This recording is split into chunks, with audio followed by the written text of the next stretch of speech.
Every full moon, the veil between worlds grows thin, and that is when the nightmares creep out of the pages of forgotten comics.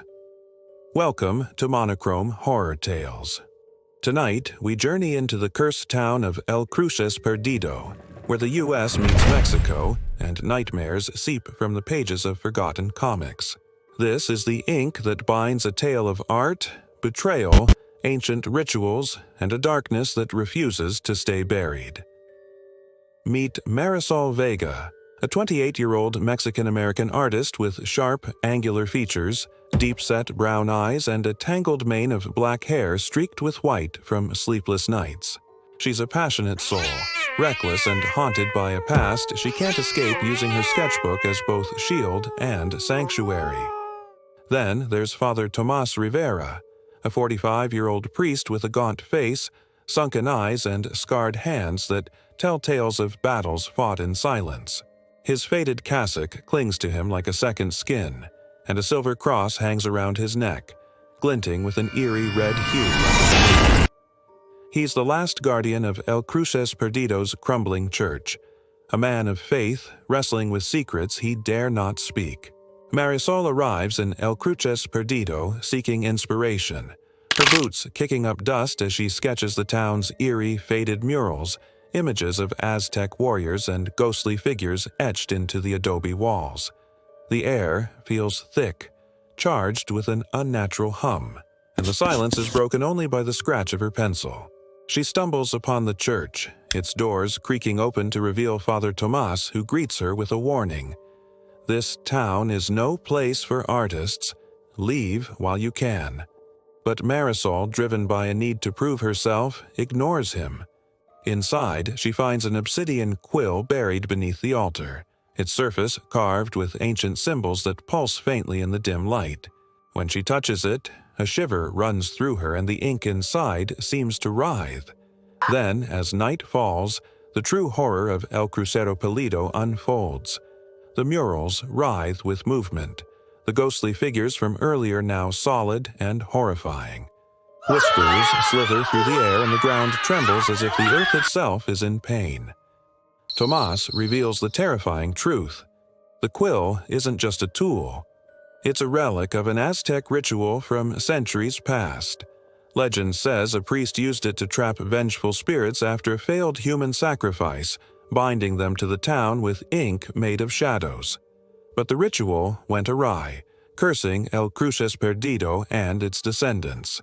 And here's the horrifying twist: Marisol is that descendant, her bloodline tied to the very priest who wielded the quill. Each stroke she draws with it summons the spirits closer, their shadowy forms clawing out of her sketches with glowing red eyes. Now trapped, Marisol's only hope is to undo what she's unleashed. But as the nights grow darker, her drawings spiral out of control. Shadowy figures stalk her, their voices echoing her deepest fears: failure, abandonment, the loss of her family. Father Tomas confesses his own burden. He's been trying to contain the curse, but Marisol's arrival has awakened it fully. Working together, they uncover an old comic book in the church, its pages filled with Marisol's childhood drawings, crude but eerily similar to the spirits now haunting them.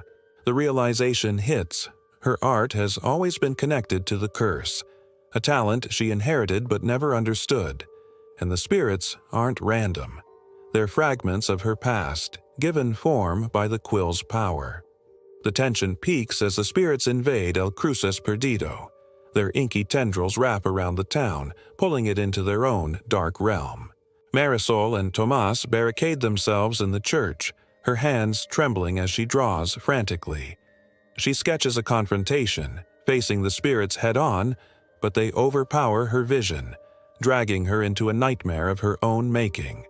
The spirits twist her art against her, using her deepest fears and darkest moments to torment her.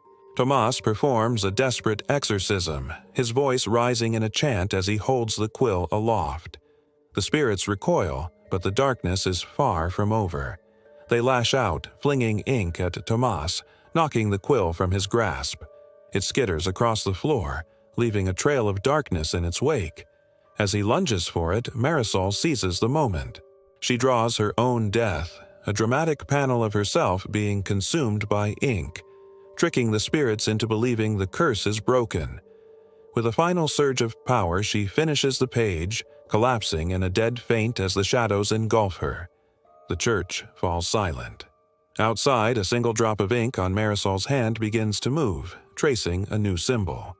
Did she escape the ink's grip? Or has the curse merely found a new canvas? Some stories never end. Smash that like button if you'd survive an encounter with the Ink Eater, and be sure to subscribe for more spine-chilling tales. What should we explore next? Let us know in the comments. Share this with your friends if you want to scare them senseless. And don't forget to follow for even more horrifying adventures. Until next time, happy haunting.